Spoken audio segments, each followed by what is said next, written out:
Hello. నమస్తే అండి. ఈరోజు మనం గుండెపోటు పెరగడానికి గల ప్రధాన కారణాలు ఏంటో తెలుసుకునే ప్రయత్నం చేద్దాం. నా పేరు చుండూరి భారవి అండి. నేను జర్మంటన్ హాస్పిటల్‌లో సీనియర్ కన్సల్టెంట్ కార్డియాలజిస్ట్‌ని. సో, ఈ మధ్య ప్రధానంగా ఎందుకు పెరుగుతున్నాయి అనంటే లైఫ్ స్టైల్ చేంజెస్. నిశ్చల జీవనశైలి, సెడెంటరీ లైఫ్ స్టైల్. ఆహ్, జ జస్ట్ ఒక 200 మీటర్ల దూరం వెళ్ళడానికి కూడా మనం బస్ అనో, ఆటో అనో లేకపోతే కారు, బైక్ ఇలా వెళ్తున్నాము. దాని బదులు మనం నడుచుకుంటూ ఎళ్ళినట్టయితే మంచిదండి. ఇంకా వచ్చేసరికి ఎక్కువ జంక్ ఫుడ్ ఎక్కువ తింటాము. ల్యాక్ ఆఫ్ ఎక్సర్‌సైజ్ ఆహ్, కొన్ని ప్రధాన కారణాలండి. ఇంకా వచ్చేసరికి ఈ మధ్య యంగ్‌స్టర్స్‌లో ద ఇన్సిడెన్స్ ఆఫ్ స్మోకింగ్ అనేది ఎక్కువైందండి. Both active smoking and passive smoking 2 మనకు గుండెపోటు రావడానికి గల రిస్క్‌ని ఇంక్రీజ్ చేస్తాయండి. సో, ఏంటి యాక్టివ్ స్మోకింగ్ అంటే ఒక మనిషి తను సిగరెట్ తాగుతుంటే అది యాక్టివ్ స్మోకింగ్ అండి. పాసివ్ స్మోకింగ్ అంటే ఒక స్మోకర్ పక్కన ఉండటం మనం. అదే రూమ్‌లో ఉండటం గానీ, తన పక్కన క్లోజ్‌గా ఉన్నట్టయితే అది పాసివ్ స్మోకింగ్ కిందకొస్తుందండి. So, passive smoking is also a risk factor for this heart stroke. ఇంకా వచ్చేసరికి డయాబెటిస్ మెలిటస్. డయాబెటిస్ ఏంటంటే ఇప్పుడు India is known as the diabetic capital of the world. చాలామందికి డయాబెటిస్ ఉందండి. మన ఈ హైదరాబాద్‌లోనే. ఇంకొంతమందికి ఏంటంటే ప్రీ డయాబెటిక్ వాళ్ళకి డయాబెటిస్ ఉన్నట్టు కూడా తెలియదు. సో, డయాబెటిస్ ఉన్నవాళ్ళు ఎప్పుడూ షుగర్స్ కంట్రోల్‌గా ఉంచుకోవాలండి. వాళ్ళు ప్రతి 3 మంత్స్ హెచ్‌బీఏవన్‌సీ లెవెల్స్ అనేవి టెస్ట్ చేపించుకుంటూ ఉండాలి. అవి 5.5% కంటే తక్కువ ఉండాలి. ఈ హెచ్‌బీఏవన్‌సీ కూడా హెచ్‌పీఎల్‌సీ మెథడ్ అని ఒకటుంటుందండి. So, that method is gold standard. మిగతా మెథడ్స్ ఎర్రర్ ప్రోన్ ఉంటాయి కాబట్టి, ఈ హెచ్‌పీఎల్‌సీ మెథడ్‌లోనే మనం ఈ టెస్ట్ చేపించుకుంటే మంచిదండి. ఇంకోటి వచ్చేసరికి రిస్క్ ఫ్యాక్టర్ మనకు బీపీ.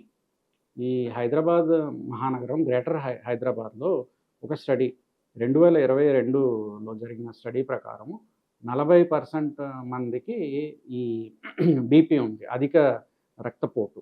ఇంకొక 40% మందికి ఏంటంటే ప్రీ హైపర్‌టెన్సివ్ అంటే గ్రే జోన్‌లో ఉన్నారు. సో, ఇది బీపీ కంట్రోల్‌గా ఉంచుకోవటం కూడా చాలా ఉత్తమం అండి. ఇప్పుడు అధిక రక్తపోటు గనక ఉన్నట్టయితే వీళ్ళకి గుండె జబ్బులు వచ్చే అవకాశం గూడా ఎక్కువగా ఉంటుంది. ఇంకా ఫ్యామిలీ హిస్టరీ కొంతమందికి వాళ్ళ నాన్నకి వాళ్ళ ఫ్యామిలీ ట్రీలో మేనత్తలకి, మేనమామలకి గుండెపోటు రావడం, గుండె జబ్బులు ఉంటాయండి. వాళ్ళకి గూడా అలాంటి ఫ్యామిలీ ట్రీలో ఉన్న వాళ్ళకి గూడా ఈ గుండెపోటు వచ్చే లక్షణాలు చాలా ఎక్కువగా ఉంటాయండి. నెక్స్ట్ వచ్చేసరికి ఒబెసిటీ, అధిక కొలెస్ట్రాల్ ఉండటము. ఇవి కూడా రిస్క్ ఫ్యాక్టర్స్ అండి.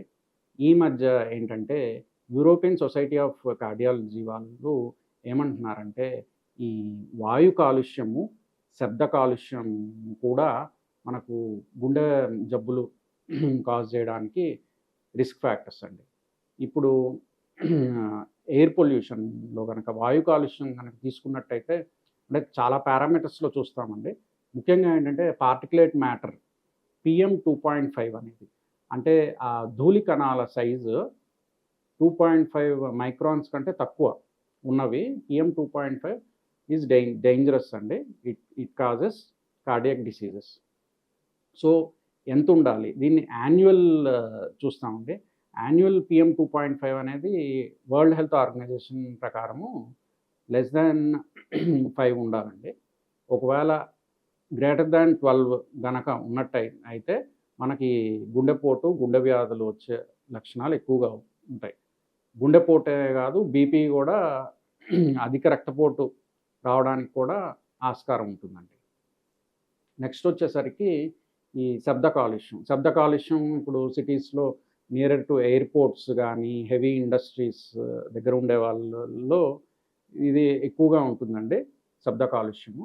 సో, శబ్ద కాలుష్యం గనక గ్రేటర్ థాన్ 50 డెసిబెల్స్ 50 డెసిబెల్స్ కంటే ఎక్కువగా క్రానిక్‌గా ఎక్స్‌పోజ్ అవుతూ ఉంటే వీళ్ళల్లో గూడా గుండెపోటు, అధిక రక్తపోటు గుండె లయబద్ధంగా కొట్టుకోకపోవడం, ఏట్రియల్ ఫిబ్రిలేషన్ అనే వ్యాధులు రావడానికి కాజెస్ కాజెస్‌గా ఉంటాయండి. ఇంకోటేంటంటే ఈ లేటెస్ట్ స్టడీస్ ప్రకారము విటమిన్ డి డెఫిషియన్సీస్ కూడా రక్త ఆహ్, విటమిన్ డి డెఫిషియన్సీ కూడా మనకు గుండెపోటు కాజ్ చేయడానికి one of the risk factor అండి. సో, ఇంకా ఇప్పుడు రీసెంట్ బయోమార్కర్స్ గనక తీసుకున్నట్టయితే, మనం లైపోప్రోటీన్ ఏ అని ఉందండి. మనిషి జీవితకాలంలో కనీసం ఒక్కసారన్నా ఈ లైపోప్రోటీన్ ఏ లెవెల్స్ అనేవి చేపించుకోవాలండి. ఇవి గ్రేటర్ దాన్ 50 గనక ఉన్నట్టయితే మనకు గుండెపోటు రావడానికి ఛాన్స్ ఎక్కువగా ఉంటుందండి. ఇంకోటేంటంటే యంగ్ యంగ్‌స్టర్స్‌లో కొంతమందిలో ఈ హోమోసిస్టిన్ అనేది ఉంటుందండి. ఈ హోమోసిస్టిన్ ఎక్కువగా ఉండటం వల్ల గూడా మనకు గుండెపోటు వచ్చే అవకాశాలు ఎక్కువగా ఉన్నాయండి. ఇంకోటి మనం రీసెంట్‌గా ఈ కోవిడ్‌ది అని చూస్తున్నామండి. సో, కోవిడొచ్చి ఎవరైతే హాస్పిటలైజ్ అయ్యారో ట్రీట్మెంట్‌కి, వాళ్ళలో ఈ లాంగ్ కోవిడ్ సిండ్రోమ్ లేకపోతే పోస్ట్ కోవిడ్ సిండ్రోమ్ అనేది ఒకటుందండి. ఇందులో 9-11% మందికి ఈ గుండె జబ్బులు అంటే గుండెపోటు గాని, లేపోతే రక్తం గడ్డకట్టుకునే టెండెన్సీ గాని, మయోకార్డైటిస్ గాని బారిన పడుతున్నారండి. సో, ఈ పైన చెప్పినవి అన్నీ కాజెస్ అండి. ఈ ఈ మధ్య కాలంలో గుండెపోటు పెరగడానికి గల కారణాలు. దట్స్ ఆల్ అండి. Thank you.